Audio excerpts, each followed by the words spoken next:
नमस्कार, TV 27 news देख रहे हैं आप और मैं हूं आपके साथ दिनकर आनंद। और बुलेटिन की शुरुआत करते हैं बड़ी खबर के साथ। बड़ी खबर निकलकर सामने आ रही है भोपाल से, जहां प्रधानमंत्री नरेंद्र मोदी आज महिलाओं से संवाद करेंगे। नारी शक्ति संवाद कार्यक्रम में प्रधानमंत्री नरेंद्र मोदी शिरकत करेंगे और प्रधानमंत्री नरेंद्र मोदी वर्चुअली तरीके से इस कार्यक्रम में शामिल होंगे। और इस कार्यक्रम को स्वयं सहायता समूह, एनजीओ और महिला मोर्चा की कार्यकर्ताओं से संवाद का जरिया माना जा रहा है। 870 जगहों पर महिलाएं जुड़ेंगे प्रधानमंत्री नरेंद्र मोदी के साथ वर्चुअल तरीके से। और वहीं आपको बता दें कि भिंड से सीएम डॉक्टर मोहन यादव भी कार्यक्रम में शिरकत करेंगे ऑनलाइन माध्यम से। महिला दिवस पर महिला मोर्चा का यह अभियान है और यह कार्यक्रम आज सुबह 10:30 बजे प्रधानमंत्री नरेंद्र मोदी की अभियान के साथ शुरुआत होगी। एमपी की 15 लाख महिलाएं इस कार्यक्रम को सुनेंगी। तो 870 जगहों पर महिलाएं प्रधानमंत्री नरेंद्र मोदी के साथ जुड़ने वाली हैं। बता दें कि प्रधानमंत्री नरेंद्र मोदी इस कार्यक्रम में वर्चुअल तरीके से जुड़ेंगे। लगातार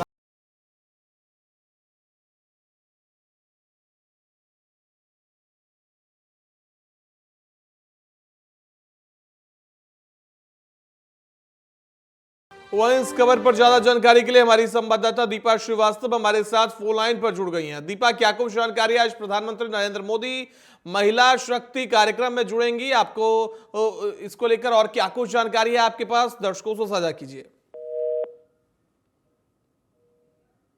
तकनीकी खामियों की वजह से दीपा श्रीवास्तव हमारे सहयोगी का फोन कट गया है। आपके साथ फिर से हम जुड़ेंगे, लेकिन आज प्रधानमंत्री नरेंद्र मोदी महिला मोर्चा की कार्यकर्ताओं से संवाद करेंगे। आपको बता दें कि आज प्रधानमंत्री नरेंद्र मोदी वर्चुअल माध्यम से मध्य प्रदेश के तकरीबन 15 लाख महिलाएं से जुड़ेंगे। प्रधानमंत्री नरेंद्र मोदी का संवाद 15 लाख महिलाएं सुनेंगी। इसके साथ ही बता दें कि लगातार बीजेपी की कोशिश है कि आधी आबादी यानी महिलाओं को हर क्षेत्र में भागीदारी मिल सके, महिला सशक्त हो सके। इसके लिए लखपति योजना, लाडली बहना योजना और लगातार छोटे स्वयं सहायता समूहों के जरिए महिलाओं को मदद की जा रही है। वहीं इस खबर पर हमारे साथ जानकारी देने के लिए हमारी संवाददाता दीपा श्रीवास्तव हमारे साथ जुड़ गई हैं। दीपा, क्या कुछ जानकारी है आपके पास? प्रधानमंत्री नरेंद्र मोदी आज स्वयं सहायता समूह की महिलाओं से वर्चुअल माध्यम से संवाद करने वाले हैं।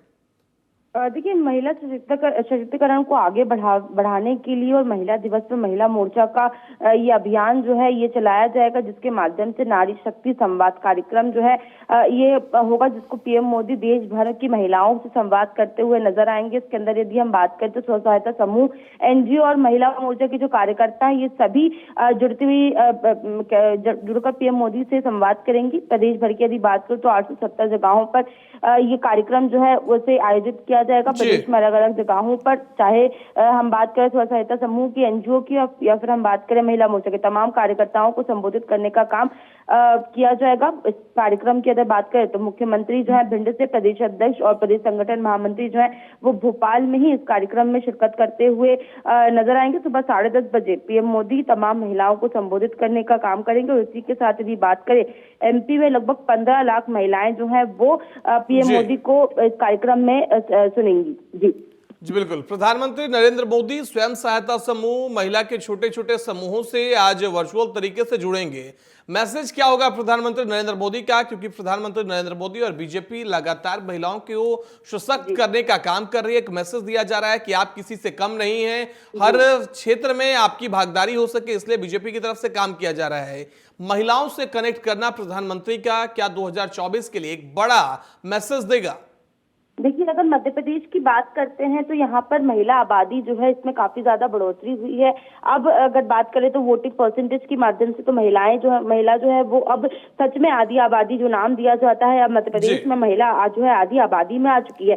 तो ऐसे में महिलाओं को साधने के लिए लगातार बीजेपी कई मास्टर स्ट्रोक खेलती हुई नजर आ रही है। पूर्व में हमें देखने को मिला था, लाडली बहना योजना की बात कर लें या फिर अब हम स्व सहायता समूह की बात करें तो लगातार पीएम मोदी स्व सहायता समूह को काफी ज्यादा बढ़ावा जो है वो देते हैं। सहकारिता विभाग के माध्यम से तमाम जो काम है वो इन्हें दिया जाता है और लगातार इनके माध्यम से कई जो कैंप है वो भी लगाए जाते हैं। तो इस तरह से स्व सहायता समूह को काफी ज्यादा बढ़ावा जो है वो बीजेपी सरकार देती है। तब ऐसे में स्व सहायता समूह की महिलाओं से पीएम मोदी संवाद करेंगे तो हो सकता है कि कुछ बड़े जो तोहफे हैं यानी जो सौगात है वो भी आज महिलाओं को इस संवाद के माध्यम से पीएम मोदी दें। जी जी बिल्कुल दीपा, एक समय वह भी था कि महिलाएं घर तक सीमित थी, लेकिन अब प्रधानमंत्री नरेंद्र मोदी का कहना होता है कि सड़क से लेकर संसद तक, बड़े कॉर्पोरेट्स तक महिलाएं काम करते हुए दिखनी चाहिए। ऐसे में प्रधानमंत्री का महिलाओं से संवाद करना क्या मैसेज देता है, और दूसरी चीज यह कि महिलाओं के लिए, प्रधानमंत्री के लिए क्या भाव, क्या गरिमा होती होगी, क्योंकि इससे पहले पूर्व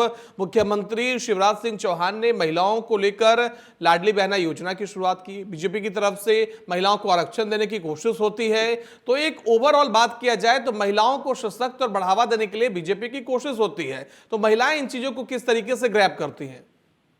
देखिए, आपको बता दें कि सीधे तौर पर इस कार्यक्रम की यदि हम बात करें तो इस कार्यक्रम के माध्यम से महिला सशक्तिकरण को आगे बढ़ाने और इसी के साथ महिला दिवस को लेकर जो कार्यक्रम है, जो महिला मोर्चा के द्वारा चलाया जाएगा, उसको लेकर भी पीएम मोदी क्योंकि संवाद करेंगे, तो ऐसे में इन सभी कार्यक्रमों के माध्यम से महिला सशक्तिकरण का मैसेज देने का प्रयास तो पीएम मोदी करेंगे ही, और इसी के साथ लोकसभा चुनाव में भी महिलाओं को साधने का प्रयास बीजेपी इस कार्यक्रम के माध्यम से की कर पाएगी। इसीलिए अलग अलग नेताओं को अलग अलग स्थानों पर भेजा गया है। 870 जगहों पर तमाम लोग मौजूद रहेंगे। मुख्यमंत्री जो है वो भी भिंड में रहेंगे और वहां से संवाद करेंगे, और सीधे तौर पर पीएम मोदी जो है वो ये बताने का प्रयास करेंगे कि आखिर चाहे हम स्व सहायता के माध्यम से हो, लाडली बहना के माध्यम से हो, इन सब तमाम योजनाओं के माध्यम से किस तरह से महिलाओं के उत्थान के लिए लगातार काम कर रहे हैं। जी बिल्कुल, आप हमारे साथ बने रहिए दीपा, आगे भी आपसे जानकारी लेंगे। बढ़ते अगली खबर की ओर। आज इटावा के दौरे पर रहेंगे सीएम योगी आदित्यनाथ। समाजवादी पार्टी के गढ़ में सीएम योगी आदित्यनाथ का दौरा बेहद महत्वपूर्ण माना जा रहा है। इटावा सैफई हवाई पट्टी पहुंचेंगे मुख्यमंत्री योगी आदित्यनाथ। ठीक 11:30 बजे का वह समय होगा जब इटावा के सैफई हवाई पट्टी पर सीएम योगी आदित्यनाथ लैंड करेंगे। सैफई विश्वविद्यालय कार्यक्रम में आज सीएम योगी आदित्यनाथ शामिल होने वाले हैं। बता दें कि 500 बेड सुपर स्पेशलिटी अस्पताल का भी आज मुख्यमंत्री शुभारंभ करने वाले हैं। सीएम के दौरे को लेकर प्रशासन अलर्ट मोड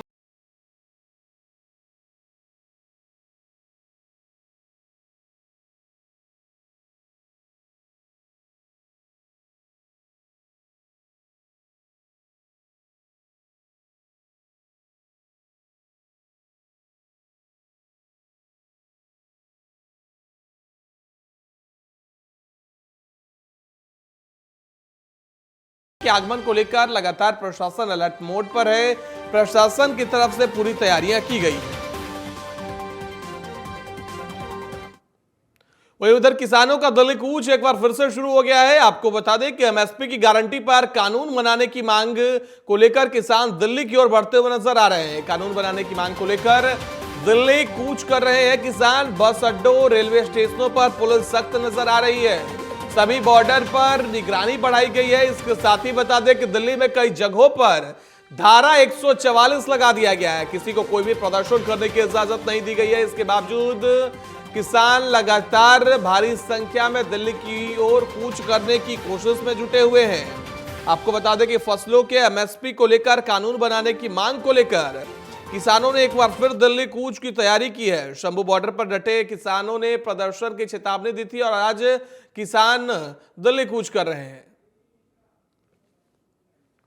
वहीं इस खबर पर ज्यादा जानकारी के लिए हमारी संवाददाता आयुषी मिश्रा हमारे साथ फोन लाइन पर जुड़ गई हैं। आयुषी, क्या कुछ जानकारी है? किसान एक बार फिर से एमएसपी की मांग को लेकर दिल्ली कूच कर रहे हैं। इस बार उनकी तैयारी कितनी है, क्योंकि सरकार पूरी कोशिश में है कि किसानों को दिल्ली में एंटर ना करने दिया जाए।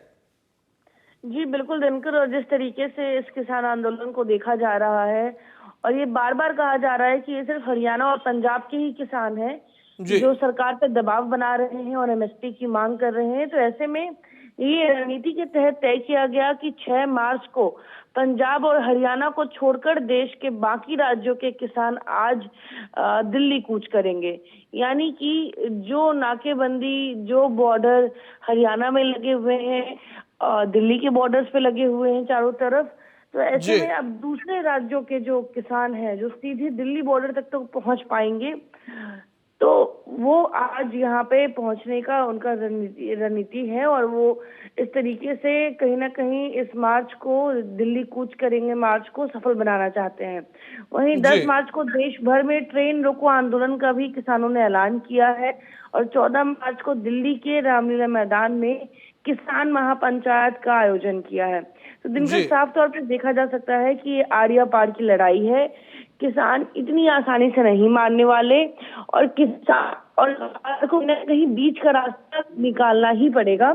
जी जिस तरीके से 4 दौर की बैठकें हो चुकी हैं अभी, और बैठकों में कुछ खास मुद्दा निकलकर सामने नहीं आया। जी 5 बिल्कुल फसलों आयुषी, पर लेकिन ऐसे में सवाल है कि पिछले किसान आंदोलन के पोस्टर वो है राकेश टिकैत, जिनका कल बयान निकलकर सामने आता है और वो कहते हैं कि पंजाब और हरियाणा के किसानों के प्रदर्शन से उनका कोई लेना देना नहीं है। ऐसे में क्या किसानों की जो मुख्य मांग है उनमें एक अलग डायरेक्शन में दोनों की मांगे नहीं चली जाएगी, क्योंकि हरियाणा और पंजाब के किसानों को एक खास वर्गों के लिए ऐसा दिखाया जा रहा है कि उनका प्रदर्शन अलग है और देश भर के किसान इससे इत्तेफाक नहीं रखते। देखिए, अगर राकेश टिकैत की बात करें तो बिल्कुल वो किसान है। पिछली बार किसान आंदोलन के वो पोस्टर बॉय भी रह चुके हैं। जी लेकिन अगर इस आंदोलन में राकेश टिकैत बढ़ चढ़कर न तो दिख रहे हैं, हालांकि वो बयान और टिप्पणियां जरूर कर रहे हैं। और जी जिस तरीके से जब खनौरी बॉर्डर पे एक युवा किसान नेता की मौत होती है तो उस पर वो आग बबूला हो जाते हैं और कहते हैं हमें रोक के दिखाओ। लेकिन इस बार के पोस्टर बॉय राकेश टिकैत होंगे या नहीं, राकेश टिकैत खुद जानते हैं। लेकिन जी अगर किसानों की बात कर ले तो किसान लग नहीं रहा कि इस बार वो रुकेंगे, क्योंकि जो राकेश टिकैत के अलावा जो तमाम किसान नेता हैं उनका समर्थन भरपूर रूप से देखने को मिल रहा है। चाहे वो जी केंद्रीय कमेटी के सामने बातचीत करने को लेकर किसान नेता मौजूद हो, या बॉर्डर पर वो किसान नेता मौजूद हो। तो ऐसे में राकेश टिकैत कब पोस्टर बॉय बन जाए ये राकेश टिकैत ही जानते हैं, क्योंकि जी अभी बिल्कुल तक आयुषी, लेकिन ऐसे में सवाल यह है कि कल किसान नेता तेजवीर सिंह ने प्रेस कॉन्फ्रेंस किया और आज के दिल्ली कूच को लेकर जानकारी दी थी। उन्होंने कहा था कि मध्य प्रदेश, राजस्थान, उत्तर प्रदेश, बिहार सभी जगह से किसान दिल्ली कूच करने की तैयारी में हैं। उन्होंने कहा कि केंद्र सरकार का रवैया तानाशाह पूर्वक है किसानों के ऊपर। क्या आज के इस प्रदर्शन के बाद, आज के इस दिल्ली कूच के बाद केंद्र सरकार की तरफ से फिर पेशकश की जा सकती है बातचीत को लेकर? क्योंकि पिछले बार देखा गया था कि लगातार केंद्रीय कृषि मंत्री अर्जुन मुंडा की तरफ से पेशकश की गई थी कि किसानों के साथ बैठिए, बातचीत करिए, बातचीत के जरिए ही हल निकाला जा सकता है। लगातार केंद्र सरकार किसानों के साथ बैठकर ऑन बेंच वापस भेज दिया जाता है। लेकिन जिस तरीके से किसानों की जो मांग है, वो मांग कहीं ना कहीं केंद्र सरकार भी है कि वो पूरे तरीके से पूरी नहीं कर पाएगी, चाहे कर्ज माफी को लेकर हो। जी बिल्कुल, बहुत बहुत धन्यवाद आयुषी आपका हमारे साथ जुड़ने के लिए और ज्यादा जानकारी देने के लिए। बढ़ते अगली खबर की ओर। मुख्यमंत्री डॉक्टर मोहन यादव का आज भिंड दौरा है। सुबह 11:30 बजे भिंड पहुंचेंगे मुख्यमंत्री मोहन यादव। किसान सम्मेलन और सहकारिता सम्मेलन में आज शिरकत करने वाले हैं मुख्यमंत्री मोहन यादव। 1600 करोड़ रुपए की सम्मान निधि ट्रांसफर करेंगे आज डॉक्टर मोहन यादव। जनसभा और रोड शो का भी कार्यक्रम है सीएम डॉक्टर मोहन यादव का। तो बड़ी जानकारी आपके साथ साझा करें। मध्य प्रदेश के मुख्यमंत्री डॉक्टर मोहन यादव आज भिंड के दौरे पर रहेंगे और इस दौरान किसान सम्मेलन और सहकारिता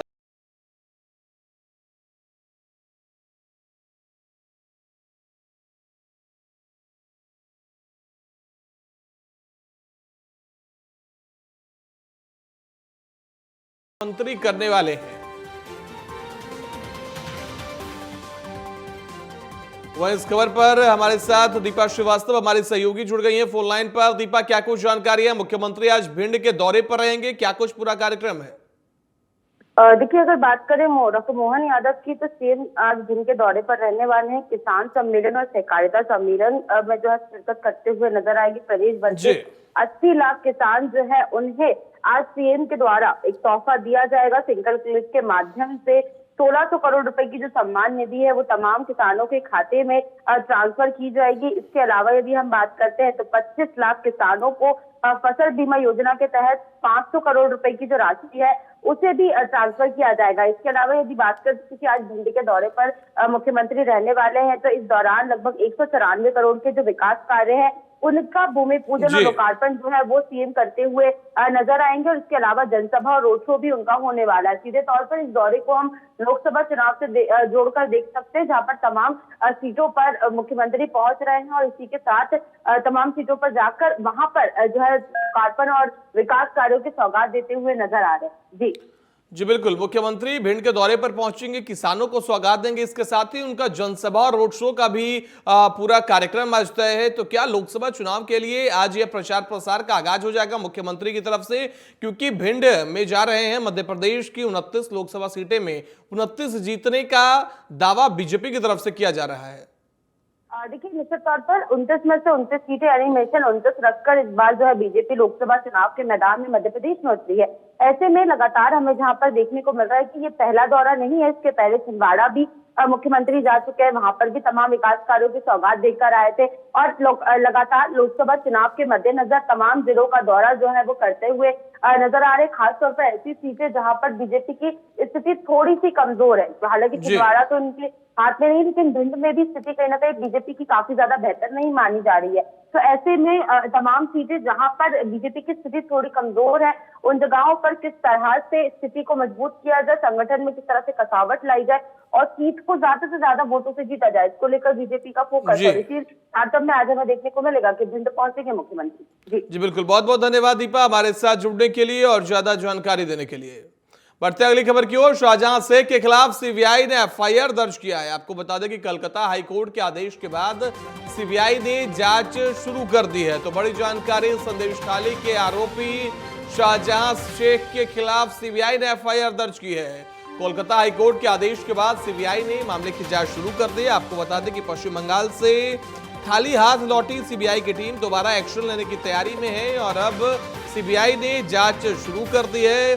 केंद्रीय जांच एजेंसी की ओर से आधिकारिक तौर पर फिलहाल कुछ नहीं कहा गया है, लेकिन एफआईआर दर्ज करने के बाद अब जांच शुरू कर दी गई है और शाहजहां शेख के पुराने फाइलों को खंगाला जाएगा, उनके पुराने कार्यक्रमों, पूरे कांडों को खंगाला जा सकता है। संदेशखाली जहां पर बीजेपी पूरी कोशिश में जुटी हुई है कि इस मुद्दे को किस तरीके से भुनाया जाए, बीजेपी इसको लेकर लगातार प्रदर्शन करते हुए नजर आ रही है।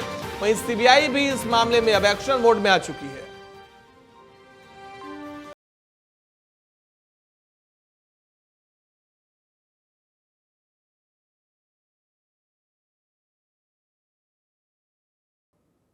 वहीं बीजेपी के कद्दावर नेता और उन्नाव सांसद साक्षी महाराज का बीजेपी कार्यकर्ताओं और नेताओं ने भव्य स्वागत किया है। बीजेपी के सिटिंग सांसद साक्षी महाराज को तीसरी बार बीजेपी ने अपना प्रत्याशी घोषित किया है, जिसके बाद वे अपने संसदीय क्षेत्र उन्नाव पहुंचे थे और उन्नाव पहुंचने के बाद बीजेपी के कार्यकर्ताओं ने उनका जोरदार स्वागत किया। आपको बता दें कि उन्नाव से वर्तमान में साक्षी महाराज सांसद हैं और अपने संसदीय क्षेत्र पहुंचने के बाद साक्षी महाराज को लोगों ने जोरदार स्वागत किया। बीजेपी कार्यकर्ताओं ने फूलमाला पहनाकर स्वागत किया। उस दौरान की तस्वीरें अभी आप अपने टीवी स्क्रीन पर देख पा रहे हैं, जहां अपने संसदीय क्षेत्र उन्नाव पहुंचे हैं साक्षी महाराज। बता दें कि टिकट बंटवारे और टिकट ऐलान के बाद, प्रत्याशियों के नाम के ऐलान के बाद पहली बार उन्नाव पहुंचे हैं साक्षी महाराज और जिसके बाद तमाम कार्यकर्ताओं में खुशी की लहर देखी गई। और उस दौरान की यह तस्वीरें अभी आप अपने टीवी स्क्रीन पर देख पा रहे हैं, जहां साक्षी महाराज का जोरदार स्वागत किया गया है बीजेपी कार्यकर्ताओं की तरफ से।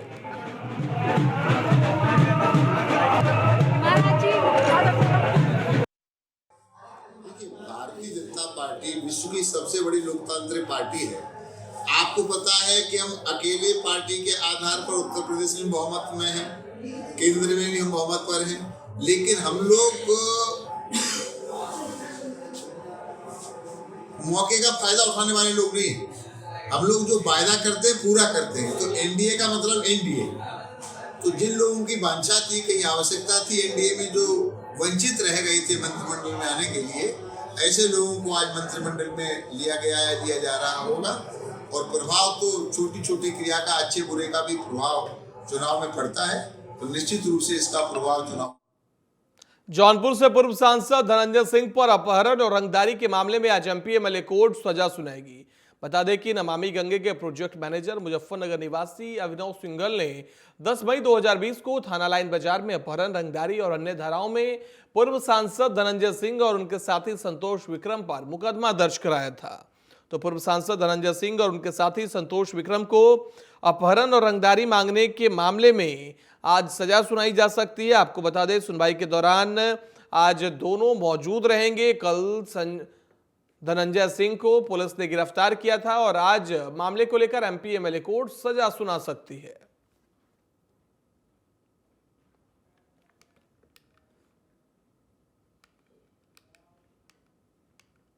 वहीं आगामी लोकसभा चुनाव को देखते हुए वाराणसी पुलिस ने तैयारियां तेज कर दी है। पुलिस महानिदेशक ने चुनाव को कदाचार मुक्त कराने के लिए पुलिस लाइन स्थित सभागार कक्ष में बैठक की। साथ ही सभी पुलिस प्रभारियों को निर्देश दिया गया कि किसी भी कीमत पर चुनाव को शांतिपूर्ण कराया जाए। साथ ही अलग अलग अपराधों में की गई कार्यवाहियों और जनपद के टॉप 10 अपराधी, गुंडा तथा माफियाओं के खिलाफ की गई कार्यवाहियों के बारे में भी समीक्षा की गई और अपराधियों के खिलाफ कठोर कार्रवाई करने के भी निर्देश दिए गए हैं।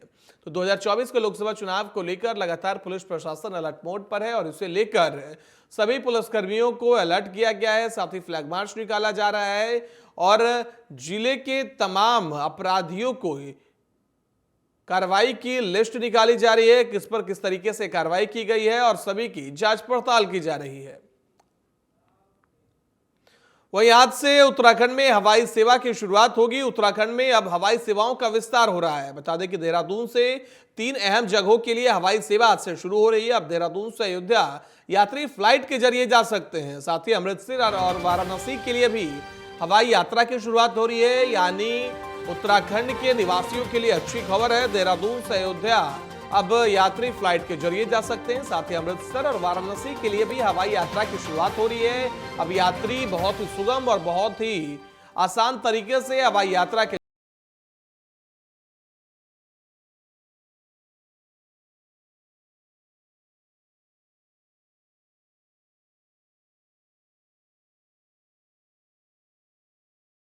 फ्लाइट के जरिए अमृतसर पहुंच सकते हैं और वाराणसी भी अब उत्तराखंड के निवासी फ्लाइट के जरिए पहुंच सकते हैं।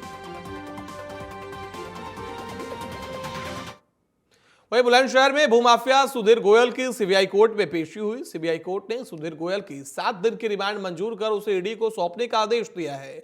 बता दें कि भूमाफिया सुधीर गोयल एंड कंपनी पर अवैध प्रॉपर्टी की आड़ में 100 करोड़ की धोखाधड़ी का आरोप है। तो गोयल एंड कंपनी पर अवैध प्रॉपर्टी की आड़ में 100 करोड़ की धोखाधड़ी का आरोप है। आपको बता दें कि भूमाफिया सुधीर गोयल एंड कंपनी पर 100 करोड़ की हेराफेरी का आरोप है। आपको बता दें कि भूमाफिया सुधीर गोयल की सीबीआई कोर्ट में पेशी हुई। सीबीआई कोर्ट ने सुधीर गोयल के 7 दिन की रिमांड मंजूर कर उसे ईडी को सौंपने का आदेश दिया। भूमाफिया सुधीर गोयल एंड कंपनी पर अवैध तरीके से प्रॉपर्टी अर्जित करने और अवैध प्रॉपर्टी की आड़ में 100 करोड़ की धोखाधड़ी का भी आरोप लगा है।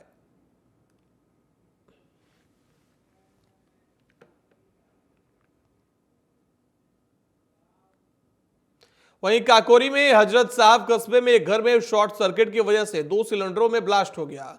इस हादसे में 5 लोगों की मौत हो गई और 4 गंभीर रूप से घायल हो गए। सूचना मिलने पर पहुंची फायर ब्रिगेड ने बड़ी मशक्कत के बाद आग पर काबू पाया है। वहीं पुलिस ने मामले की जांच शुरू कर दी है। तो शॉर्ट सर्किट की वजह से घर में रखे 2 सिलेंडरों में विस्फोट हो गया, जिससे कुल 9 लोग घायल हो गए थे, जिसमें 5 की मौत हो गई है। वहीं 4 घायल बताए जा रहे हैं।